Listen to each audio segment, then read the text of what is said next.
Hello student, आज हम करने जा रहे हैं 10th क्लास का एक्सरसाइज 4.3। क्वेश्चन नंबर इसका 4 और क्वेश्चन है the sum of the reciprocals of Rehman's age in air 3 years ago and 5 years from now is 1/3, find the present age. तो सबसे पहले हमने क्वेश्चन पढ़ लिया है। क्वेश्चन को समझना है कि वो कह रहा है कि आज से 3 साल पहले और 5 साल बाद जो रहमान की एज है उसको हमने रेसिप्रोकल करना है और उसका जो एडिंग होगा यानी कि जो उसका सम होगा वो होगा 1/3। तो ये सबसे पहले हम लेट करेंगे, हम लिखेंगे, सॉल्व कर लेते हैं इसको। तो हम सबसे पहले क्या करेंगे, लेट अस से present age of Rahman is equal to x. हमें उसकी क्या करनी पड़ेगी, प्रेजेंट एज को क्या दिखाना पड़ेगा, एक्स दिखाना पड़ेगा। प्रेजेंट एज की को उसकी दिखाना पड़ेगा एक्स। में यहाँ पे कर लेता हूँ, यहाँ पे क्लियरली नहीं प्रिंट आ रहा है। तो क्वेश्चन हमने यहाँ से पढ़ लिया, तो हमने क्या किया, उसकी प्रेजेंट एज को क्या मान लिया, हमने एक्स मान लिया। ठीक है। और कंडीशन फर्स्ट में वो क्या कह रहा है कि आज से 3 साल पहले। अब 3 साल पहले किसी की एज हम अगर 3 साल पहले पूछेंगे तो उसमें क्या करेगा, माइनस करेगा, है ना। उसमें क्या करेगा, 3 साल माइनस कर लेगा। तो हम यहाँ पे क्या करेंगे, तो लिखेंगे 3 years ago the age of Rahman was. 3 साल पहले उसकी एज कितनी रहेगी, प्रेजेंट एज उसकी एक्स है, तो 3 साल पहले उसकी एज कितनी रहेगी, x-3। ओके। और 5 years फ्रॉम नाउ, 5 साल बाद उसकी एज क्या होगी, उसकी एज होगी, अभी तो उसकी एज है एक्स। अब मैं पूछूंगा 5 साल बाद तुम्हारी एज कितनी होगी, तो तुम उसमें 5 प्लस कर दोगे। तो अभी उसकी प्रेजेंट एज एक्स है, तो 5 साल बाद उसकी एज क्या हो जाएगी, x+5। ओके।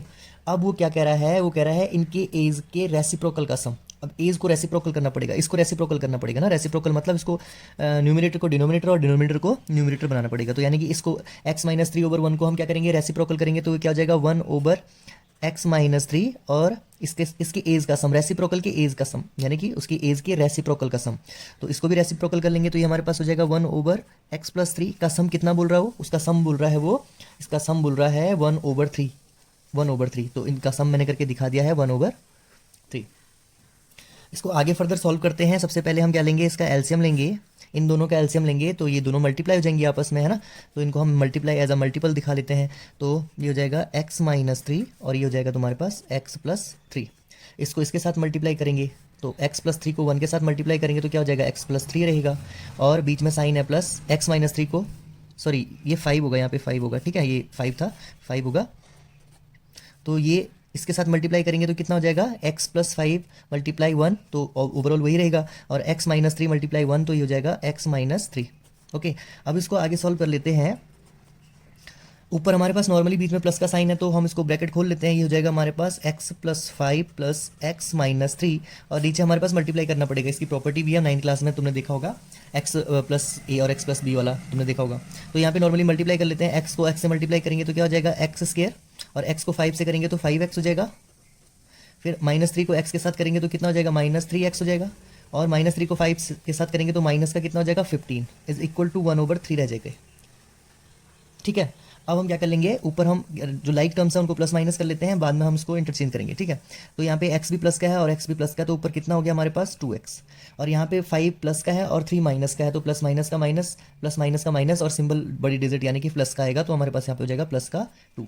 ओके। नीचे करके देखते हैं, लाइक टर्म्स को प्लस माइनस कर लेते हैं। x² वाली कोई भी टर्म नहीं है यहाँ पे, लेकिन x वाली है, तो हम इसको करेंगे प्लस माइनस, यानी कि 5x - 3x, तो हमारे पास बच गया 2x और माइनस का 15 इज इक्वल टू 1/3।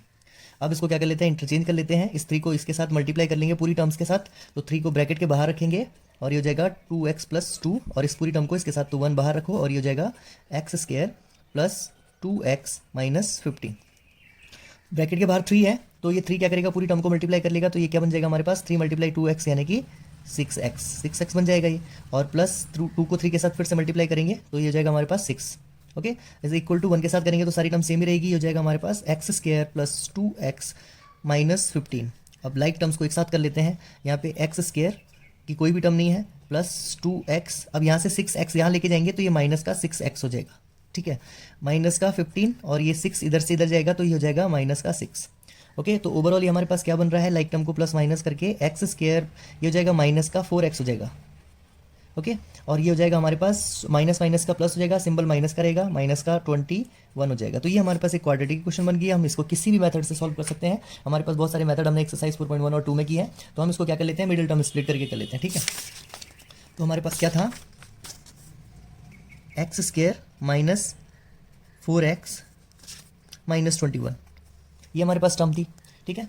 अब हम क्या कर लेते हैं, पहले जैसे हमने क्वाड्रेटिक क्वेश्चंस किए थे वैसे ही कर लेते हैं इसको। यहाँ पे हमारे पास ए क्या है, ए है हमारे पास कोएफिशिएंट ऑफ एक्स, तो एक्स का कोएफिशिएंट हमारे पास 1 ही होगा, एक्स स्क्वायर का कोएफिशिएंट 1 है, ओके। उसके बाद कोएफिशिएंट बी क्या होता है, कोएफिशिएंट ऑफ एक्स, तो यानी कि एक्स का कोएफिशिएंट हमारे पास क्या है 4, यानी कि माइनस का 4। और कांस्टेंट टर्म सी हमारे पास क्या है, माइनस का 21, ओके। तो हम क्या कर लेते हैं, जो कांस्टेंट टर्म है उसको उसका एलसीएम ले लेते हैं। तो 21 का एलसीएम ले लेते हैं हम, तो 3 7 जो 21 और 7 1 जो 7, यानी कि इसके फैक्टर हमें मिल गए हैं 3 और 7। अब 3 और 7 हमारे पास ये इसके फैक्टर हैं मिडिल टर्म को तोड़कर। अगर मैं यहाँ पे एक 7 ले लेता हूँ और एक 3 ले लेता हूँ और बीच में मुझे क्या चाहिए, माइनस का 4 चाहिए, तो मुझे मस्ट क्या है कि 7 जो बड़ी डिजिट है उसका साइन माइनस रखना पड़ेगा। उससे क्या होगा कि मेरे पास यहाँ पे 7 में से 3 माइनस करूँगा तो माइनस का 4 आ जाएगा, ठीक है। और मल्टीप्लाई करूँगा तो तब क्या हो जाएगा, फिर से 21 आ जाएगा, क्योंकि 21 के ही तो ये फैक्टर्स हैं, है ना। तो ये हो जाएगा हमारे पास एक्स स्क्वायर, और 4 को मैं क्या लिख सकता हूँ, 4 को लिख सकता हूँ मैं -7 और +3 लिख सकता हूँ। -7 + 3 ऑलरेडी इक्वल हो जाएगा 4 के, और इसके साथ एक्स है तो ब्रैकेट के बाहर एक्स रख लेता हूँ, माइनस का 21। अब क्या कर लेता हूँ, इस x से ब्रैकेट के अंदर मल्टीप्लाई कर लेता हूँ, तो ये हो जाएगा हमारे पास -7x + 3x -21। इन दोनों में से क्या चीज़ कॉमन आ रही है, तुम इसको किसी भी मेथड से सॉल्व करते हो, जो भी तुम्हें अच्छा मेथड लगता है उससे तुम इसको क्या कर लेते हो, सॉल्व कर लेते हो। मैं अभी फिलहाल इसको मिडिल टर्म स्प्लिट करके कर रहा हूँ, ठीक है। क्वाड्रेटिक से करना चाहो तो उससे भी ज़्यादा आसान हो जाएगा, उससे भी आप कर सकते हो। तो दोनों में क्या कॉमन आ रहा है, यहाँ भी और यहाँ भी क्या चीज़ कॉमन दिख रही है, एक्स कॉमन दिख रही है। तो यहाँ से 2x थे ना, x मल्टीप्लाई x थे, तो एक x बाहर चले गया, यहाँ पे कितना बचा x, ठीक है। और यहाँ पे 7x था तो 7x बाहर चले गया, तो अंदर क्या बचेगा x। यहाँ पे फिर से देखो हमारे पास क्या कॉमन आ रहा है, यहाँ भी 3 है और यहाँ भी 3 है। 3 कैसे है, क्योंकि 21 किससे बना हुआ है, 7 × 3 से, तो मैं क्या ले लेता हूँ, प्लस का 3 कॉमन ले लेता हूँ, ठीक है। अंदर क्या बच जाएगा, यहाँ से 3 चले गया तो x, और यहाँ पे हो जाएगा -7, ओके। ये हमारे पास -7 x -7, यहाँ पे भी x -7, यहाँ इसको कॉमन ले लेता हूँ x -7, और ये बचा हमारे पास x + 3। तो यानी कि हमें पता चल गया कि या तो रहमान की एज x -7 = 0, या तो x + 3 = 0। अब यहाँ पे x की वैल्यू -3 आ रही है, अब एज प्रेजेंट एज तो माइनस में हो नहीं सकती, ठीक है। तो हमारे पास यहाँ पे वैल्यू आई x -7 = 0, इस -7 को उधर लेके जाऊंगा तो x = 7 हो जाएगा, यानी कि प्रेजेंट एज ऑफ जो रहमान थी वो 7 आ गई। ये तो नहीं आ सकती क्योंकि प्रेजेंट एज तो माइनस में होगी नहीं, ठीक है। तो इसलिए हमारे पास यहाँ पे रहमान की एज कितनी आ गई, 7 आ गई, ओके। इसी तरह से अब हम इसका क्या कर लेते हैं, नेक्स्ट क्वेश्चन। तभी तक मैं इसका क्वेश्चन लिख लेता हूँ, आप इसको अंडरस्टैंड करें और नोट डाउन भी कर सकते हो, ओके स्टूडेंट। तो मैंने इसका 5th क्वेश्चन उतार लिया है। क्वेश्चन कह रहा है, in a class test the sum of Shefali's marks in mathematics and English is 30, यानी कि किसी क्लास टेस्ट में शेफाली की जो मैथ और इंग्लिश में मार्क्स का जो सम है, यानी कि इंग्लिश और मैथ की सम को उसने जोड़ दिया है, जो उसके मार्क्स हैं वो ऐड कर दिया है, तो 30 आ रहा है, ठीक है। And she got 2 marks more in mathematics, उसकी जो है मैथमेटिक्स में 2 मार्क्स ज़्यादा है, और इंग्लिश में 3 मार्क्स लेस, 3 मार्क्स कम है। और उनका अगर हम प्रोडक्शन करेंगे तो वो प्रोडक्शन हमारे पास कितना हो रहा है, 210। तो ये बहुत इजीली हम इसको सॉल्व कर लेंगे। कैसे इसको सॉल्व करेंगे, सबसे पहले हम लिखेंगे लेटस, उसके मार्क्स तो लेट करने पड़ेंगे ना इंग्लिश में या तो मैथ में, तो हम मैथ में उसके मार्क्स लेट कर लेते हैं। तो हम कर लेते हैं लेट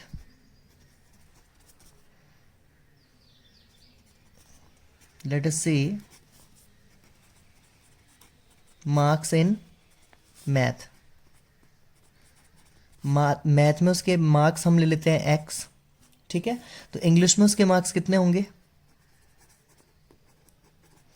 अरे दोनों का सम अगर 30 है तो मैथ में हमने क्या मान लिया, उसका x मान लिया, तो इंग्लिश में कितने होंगे, 30 - x, नॉर्मल है, ठीक है। अगर मैं बोलूँगा कि तुम्हारे दो सब्जेक्ट में दोनों का सम 10 हो रहा है, जैसे सपोज दैट मैंने बोला कि तुम्हारा हिंदी और इंग्लिश में जो सम है वो आ रहा है 10, और हिंदी में तुम्हारे 3 नंबर हैं, तो इंग्लिश में कितने हो जाएंगे, यानी कि 10 - 3, ठीक है। तो इसी तरह से हमने यहाँ पे मैथ में उसके मार्क्स क्या मान लिए थे, x मान लिए थे, तो इंग्लिश में उसके मार्क्स कितने हो जाएंगे, उसके मार्क्स हो जाएंगे 30 - x, क्योंकि उसने क्या बोला है, दोनों के जो मार्क्स हैं उनको हम ऐड कर रहे हैं तो 30 हो रहा है ना।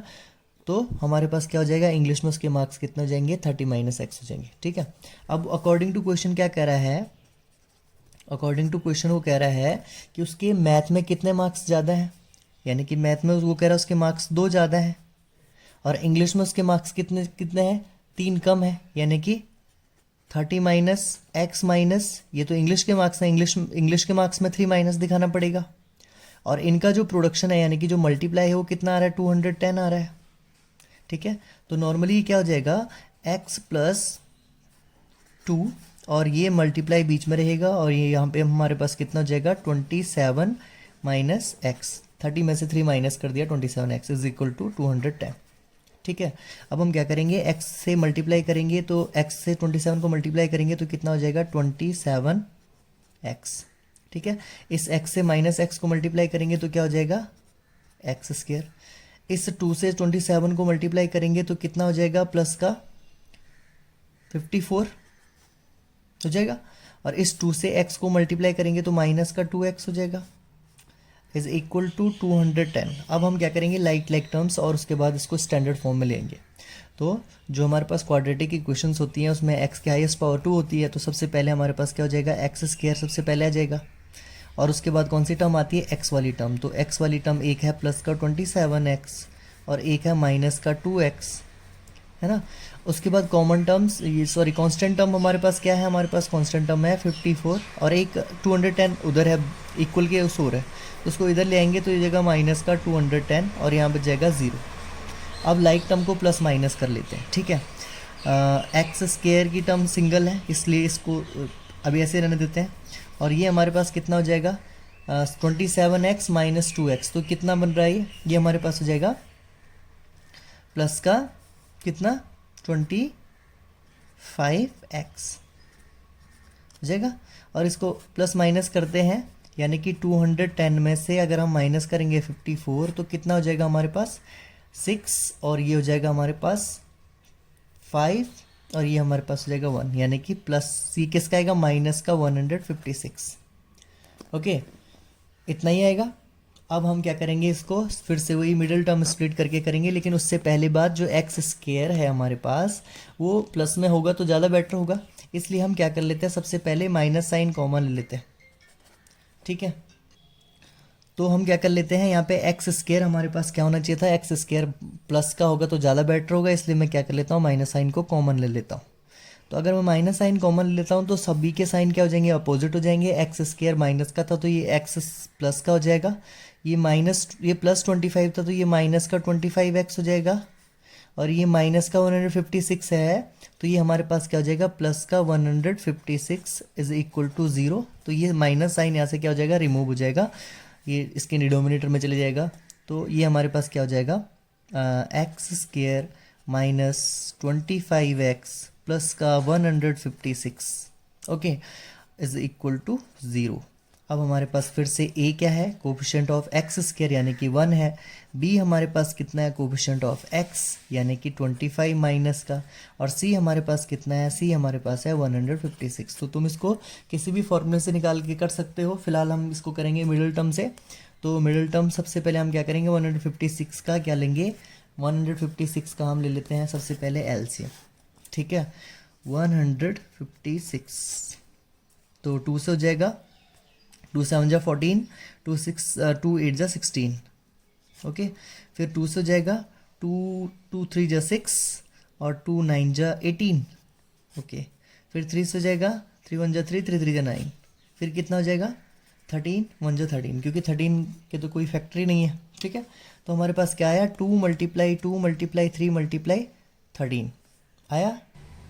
तो हमारे पास यहाँ पे क्या आ रहा है, एक आ रहा है, इनके देखो 2 मल्टीप्लाई 2 यानी कि 4 और 3, 4 3 जा 12, तो 12 का एक पेयर बन रहा है और 13 का एक पेयर बन रहा है, यानी कि इसके फैक्टर हमें मिल गए हैं, यानी कि एक हमारे पास हो जाएगा 2 2 जा 4 3 जा 2 2 जा 4 3 12 और 13, यानी कि 12 और 13 इनको प्लस करके देखो, प्लस करेंगे तो 25 आ जाएगा, और मल्टीप्लाई करेंगे तो प्लस का 156 आएगा। लेकिन ध्यान रखना कि यहाँ पे हमें माइनस का 25 चाहिए, तो दोनों के साइन हमारे पास क्या हो जाएंगे, माइनस के होंगे। ठीक है, क्योंकि माइनस माइनस का प्लस, फिर साइन माइनस का आएगा, और मल्टीप्लाई करेंगे तो माइनस माइनस का कैंसिल हो जाएगा और 156 आ जाएगा।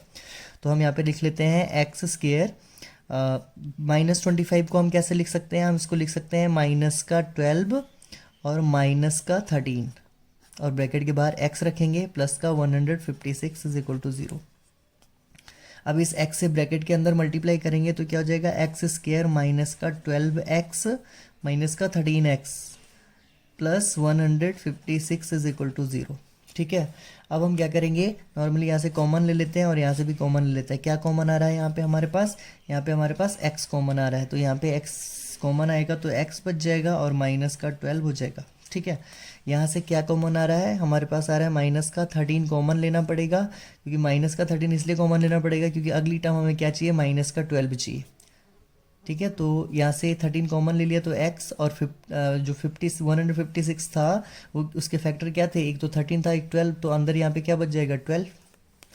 ठीक है, अब हमारे पास यहाँ पे क्या है, x माइनस 12 ये दोनों जगह है तो इसको हम कॉमन ले लेते हैं, x माइनस 12 और एक बचा हमारे पास x माइनस 13।